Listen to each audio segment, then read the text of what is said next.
Hi, my name is Gerhard Schwantner and welcome to Selling Power's Daily Report. Today we have the pleasure of speaking with Ron Hupscher, CEO of the Sales Optimization Group. Ron, what is the best process for negotiating? One of the things that we find that's really critical in negotiation is to understand first off that, one, you're the number one choice. What we find is a lot of people go into negotiation without knowing that they're the clear winner. And they believe they're going to price cut their way to number one place. So if you have 1,000 salespeople and they give a $1,000 discount on a big deal, then you lose $1 million to the bottom line. Exactly. And then you multiply that by either a price equity ratio of 15 if it's a public company, or your EBITDA if it's a private company, and you're talking about a significant haircut in market valuation of the firm. So how do we avoid the haircuts? So one of the first things you want to make sure is that you do a superlative sales effort. And I think one of the common misconceptions about sales is people buy price. And in a complex business-to-business sale, and for high-ticket items, people don't buy price, they buy risk.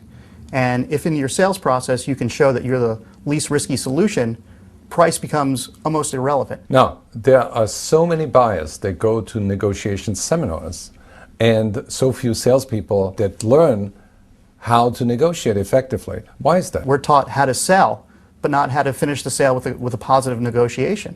And one of the things that's really interesting is if you're the number one choice, they want to buy you. Now the next step is, what price can I get you at?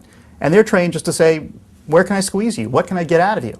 And it's interesting, a lot of salespeople are not prepared to respond. So what do you do if a client comes to you and say, Ron, your services are terrific. I read your references, I looked at your proposals.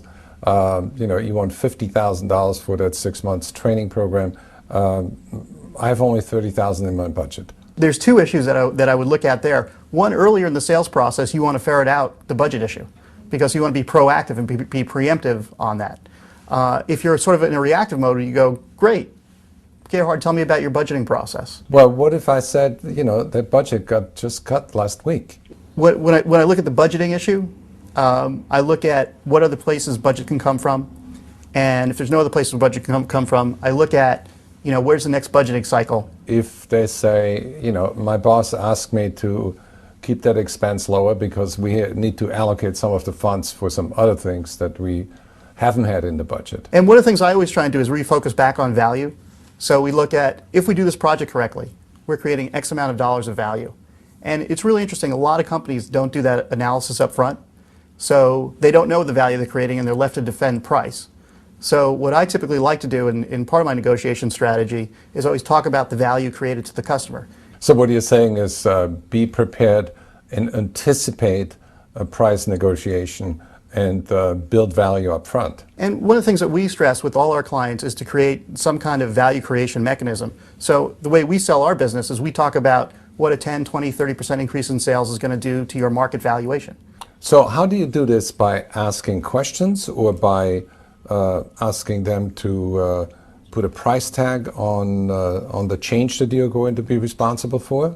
Yeah, absolutely. What we do is we work in a collaborative fashion. So we work with them, we talk about their gross margins, their net margins, their current price earnings ratio. And we actually do this as a collaborative effort. So it's not me telling you what we're going to do for you, it's us doing it together in a collaborative fashion.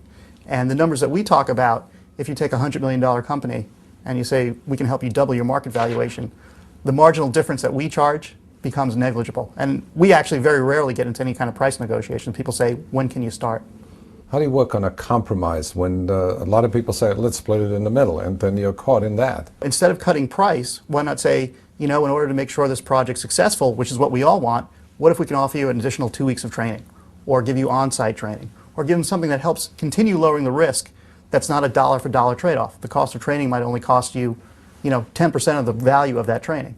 What about if the buyer fakes the decision maker but is not really the decision maker? To me, you should never have been in that situation, right? A good salesperson would have ferreted that out along the way. And I think one of the interesting things about negotiation is that people oftentimes are in a negotiating process before they've done a thorough sales process, and they're trying to discount their way to number one, which is just a terrible position to be in. Those are interesting ideas that salespeople can apply on any sales call practically. Tomorrow we're going to continue our conversation with Ron Hupscher on the importance of goal setting.